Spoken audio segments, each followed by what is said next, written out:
পশ্চিম দুনিয়ার যুদ্ধের জন্য গ্যাসের দাম যে হারে বাড়ছে, গ্যাস যে হারে পাওয়া যাচ্ছে না, তার জন্য গ্যাসের হাহাকার শুরু হয়ে গেছে। যেখানে হোটেল রেস্টুরেন্টে আগে গ্যাসে রান্না হতো, সেখানে চলে এসেছে কয়লা। আবার সেই কয়লাতেই এখন রান্না হচ্ছে।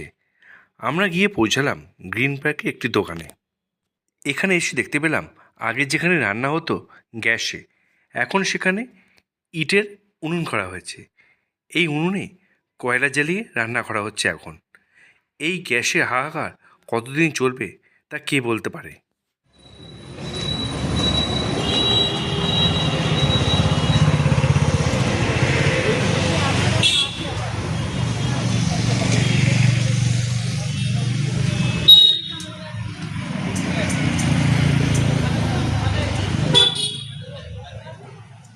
গ্যাস এখন পাওয়া যাচ্ছে না, আর গ্যাস বুকিং করতে সময় লাগছে 30 দিনের মতন।